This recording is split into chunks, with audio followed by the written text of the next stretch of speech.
बड़ी आदरणीय बहन हमारी सुनीता डांगी जी भी आई हैं और इनके साथ साथ मेरी भी ड्यूटी लगी है। ये कार्यक्रम केवल भिवानी में नहीं है, ये कार्यक्रम इसी समय और आज ही के दिन पूरे हरियाणा में 22 के 22 जिलों में सभी विधानसभाओं का ये कार्यक्रम है। भारतीय जनता पार्टी एक राष्ट्रीय पार्टी है और सैद्धांतिक पार्टी है, कैडर बेस्ड पार्टी है, इसलिए कोई काम करती है तो उसका संगठन भी नीचे तक बना हुआ है। हमारे राष्ट्रीय अध्यक्ष भी, प्रदेश अध्यक्ष भी, जिला अध्यक्ष भी और जिले के बाद मंडल अध्यक्ष भी, बूथ अध्यक्ष भी और पन्ना प्रमुख तक हमारे सभी लेवल्स पर बने हुए हैं। हमारा काम कांग्रेस की तरह नहीं है कि अगर राष्ट्रीय अध्यक्ष बनना हो तो प्रधानमंत्री के घर जन्म लेना जरूरी है। उनके तो 10-10 साल तक प्रदेश की कार्यकारिणियाँ भी नहीं बनती, जिला अध्यक्ष भी पिछले 8-10 साल से नहीं बने हैं। तो इसी निमित्त क्योंकि चुनाव नज़दीक हैं तो कहाँ से किस कार्यकर्ता को टिकट दी जाए, उसके बारे में हमारे छोटे से छोटे कार्यकर्ता की भी सलाह लेना आज का जो ये कार्यक्रम है इसका उद्देश्य है। इसमें हमारे पास ये 4 डब्बे हैं, आप देख रहे हैं। भिवानी में 4 विधानसभाएं हैं, भिवानी है, तुशाम है, लुहारू है और बवानी खेड़ा है। तो ऐसे हमने एक स्तर को तय किया कि मंडल कार्यकारिणी, मंडल में मोर्चों की कार्यकारिणी, इस तरह से पूर्व पार्षद और इस हल्के के एमपी, सांसद और विधायक और जो भी एक सेट पैटर्न है, उस पैटर्न की हमारे पास ये लिस्टें भी बनी। जैसे वोटर लिस्ट बनती है, ऐसे 4 के 4 विधानसभाओं की हमारी ये एक किस्म से जिनकी हमने राय शुमारी करनी थी उनकी लिस्ट भी है। तो इस हिसाब से हमें ये डब्बे दिए गए हैं और हमने एक पर्ची पर 3-3 नाम वो अपनी मर्जी से लिखें, जिसको वो ये समझते हैं कि उनकी नज़र में सबसे उच्च नाम है, सबसे बढ़िया नाम है, तो उसको नंबर 1 पे लिखें, नंबर 2 पर लिखें, नंबर 3 पर लिखें। तो इस तरह से मैं 2 बजे हम लोग आ गए थे और हमने चारों विधानसभाओं के कार्यकर्ताओं से ये पर्चियों पर लिखकर उनकी राय लिखकर और ये डब्बे हम जो हैं स्टेट में जाकर मैं आज ही जमा हम करवाएंगे। तो आज का उद्देश्य राय शुमारी, आने वाले विधानसभा में चुनाव में किसको लड़वाया जाए उसके बारे में अपने छोटे से छोटे कार्यकर्ता से भी राय लेना, ये मैं समझता हूँ कि ये आज का उद्देश्य है। सर, पता की चर्चा है कि चुनाव समय से पहले 1 महीना पहले हो सकते हैं हरियाणा में। मेरी जानकारी में तो नहीं है और ये तो चुनाव आयोग की मर्जी है, वो जब चाहे, जब उसको उपयुक्त लगे वो चुनाव करवाए।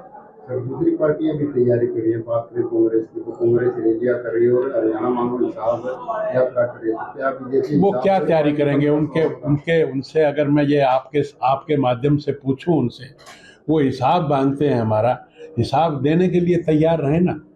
पार्टी का संगठन इतने सालों से चला रहे हैं, अभी तक उन्होंने अपनी प्रदेश की कार्यकारिणी नहीं बनाई, अभी तक उन्होंने अपने जिलों के अध्यक्ष नहीं बनाए।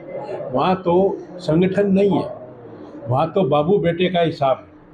कौन सा हिसाब मांगे वो देश को तोड़ने का काम उन्होंने किया, उनके पूर्वजों ने किया।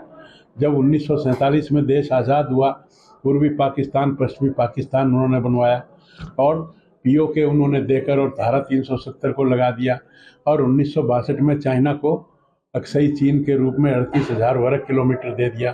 कौन से जोड़ने की बात कर रहे हैं वो, और किस हिसाब की बात? हिसाब दें ना, वो देश को हिसाब दें कि क्यों उन्होंने देश को तोड़ा था, देश को हिसाब दें कि क्यों उन्होंने धारा 370 लगाई थी, क्यों अक्सई चीन गवाए बैठे हैं। और इस तरह के घोटाले, 2G घोटाला, 3G घोटाला, 4G घोटाला, 5G घोटाला, आसमान का घोटाला, पाताल का घोटाला, चारे का घोटाला, मतलब क्या घोटाला उन्होंने किस चीज़ का हिसाब देंगे? सर, अब विधानसभा चुनाव होंगे तो हरियाणा के मुद्दे उठा रहे हैं, वो कह रहे हैं कि हरियाणा बेरोजगारी में भ्रष्टाचार, हरियाणा में ऑन रिकॉर्ड 1,20,000 नौकरियां हमने पिछले 10 सालों में दी। उन्होंने पिछले 50 साल में भी इतनी नौकरियां नहीं दी।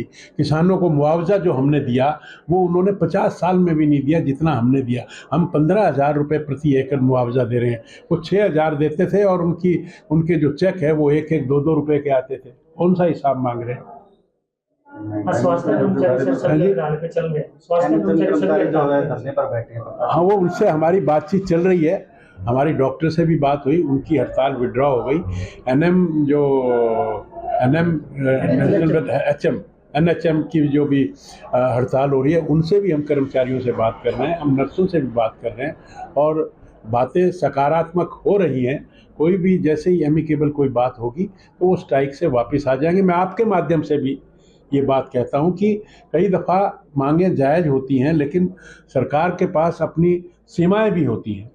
सरकार के पास जो उनको बजट देना है, कई दफ़ा वो संभव नहीं होता, तो उसमें थोड़ी दिक्कत आ रही है, लेकिन हम समझते हैं कि उसको सोल्व कर लिया जाएगा। सर कौशल कर्मचारी भी आज हिसार गए एक प्रदर्शन करने के लिए, कर लगे। हाँ, तो वो देख लेंगे, कोई बात नहीं, अगर गए तो। पिछले 10 साल से अगर हम बात करें तो पूरे हरियाणा में ही एक्सपर्ट डॉक्टर्स की कमी है, भिवानी में तो बहुत ज्यादा है। आपका प्रश्न बड़ा अच्छा है। ये पिछले अनेक वर्षों से कमियां हैं। हमने इस कमी को मूल जड़ से समाप्त करने का फैसला लिया है। जब भारतीय जनता पार्टी की सरकार आई तो हमने इसको मूल रूप से समाप्त करने के लिए हमारे उस वक्त के जो मुख्यमंत्री थे, उन्होंने घोषणा की कि हम हर ज़िले में मेडिकल कॉलेज बनाएंगे, और आज हमारे 15 मेडिकल कॉलेज चल रहे हैं। लेकिन आपकी जानकारी के लिए मैं ये बता दूं कि एक मेडिकल कॉलेज को चालू करने के बाद और जब उससे डॉक्टर निकलता है तो उसमें 8-10 साल लगते हैं। जमीन लेने के बाद बिल्डिंग बनेगी, बिल्डिंग बनने के बाद वो मेडिकल कॉलेज चालू होगा, चालू होने के बाद भी 5 साल में वो MBBS करेगा, उसके बाद वो MD करेगा। तो इस तरह से 8-10 साल का जो हमने शुरू की, हमने एक मेहनत की, हमने एक रिजल्ट लाने के लिए जो काम किया, अब आने वाले समय में वो डॉक्टर्स उसमें से निकलने शुरू हुए हैं। और हम अभी 3-4 मेडिकल कॉलेज और भी हैं, उनका भी हम उद्घाटन करने वाले हैं। तो अब जिनका उद्घाटन करने वाले हैं तो इसका रिजल्ट 5-6 साल के बाद आएगा। उनकी बिल्डिंग्स बनकर तैयार हो गई, अब MBBS में एडमिशन लेंगे। अब वो कोर्स पहला, first year, second year, third year, fourth year, fifth year, internship, तो उसका रिजल्ट तो 5-6 साल के बाद आएगा ना। तो इस तरह से हमने इन 10 सालों में 15 मेडिकल कॉलेज बनाए हैं और 15 मेडिकल कॉलेज का रिजल्ट अब आना शुरू हुआ है। तो जैसे जैसे डॉक्टर आएंगे, डॉक्टरों की कमी पूरी हो जाएगी। 2014 में घोषणा हुई थी, अब हालांकि बिल्डिंग बन के तैयार। देखिए, हमने आपको बताया ना कि 15 तो शुरू किए ही है ना हमने। अब कहीं का शुरू हो गया, कहीं का नहीं हुआ। ऐसा नहीं होता कि 22 के 22 जिलों में ही हम अभी शुरू कर दें। कुछ जगह ज़मीन ली है, कुछ जगह अलग अलग स्टेजेस पर अलग अलग अवेलेबिलिटी के ऊपर भी निर्भर करता है। तो उस दृष्टि से हम काम कर रहे हैं। सर, कांग्रेस ही में आपकी सहयोगी पार्टी रही थी सरकार में जो थी, वो भी आरोप लगाती कि अब जो घोषणाएं की जा रही है वो निकल गई ना, वो छोड़ दिया। क्यों नहीं उन्होंने 4 साल तक कोई बात की? अब तो वो आरोप लगा रहे हैं, लेकिन क्यों नहीं उन्होंने 4 साल तक बात की? उनका क्या स्टेटस रह गया, क्या जगह रह गई? उनके 10 MLA थे, 6-7 टूटने को तैयार हैं, उनके बारे में हम क्या बोलें? उनका तो आज अस्तित्व जीरो हो गया है।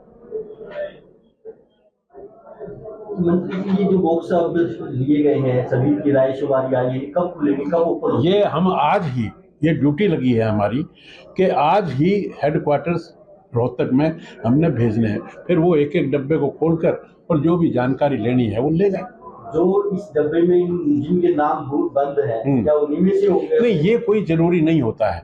देखिए, राय लेने का मतलब, मान लो मैं हूँ, मैं अगर आपसे ये राय लूँ कि इस कमरे में कौन सा पेंट होना चाहिए, तो कोई कहेगा लाल, कोई कहेगा हरा, कोई कहेगा सफ़ेद। अब ये कोई ज़रूरी तो नहीं कि उन 3 ने जो बताया उन्हीं में से लगे। इनके अलावा भी बहुत सारे और भी सर्वे होते हैं।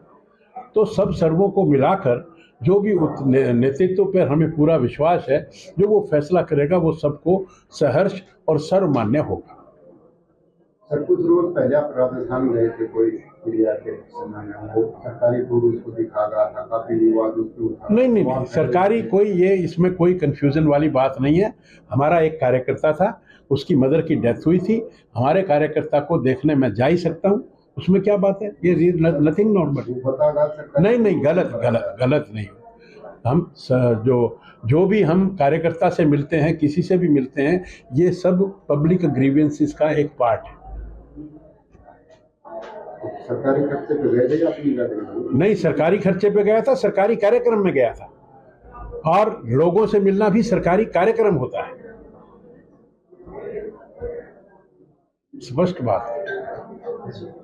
देश दुनिया की हर खबर सबसे पहले देखने के लिए फॉलो करें Dainik Savera TV, YouTube, Facebook, Instagram, X और व्हाट्सएप चैनल पर।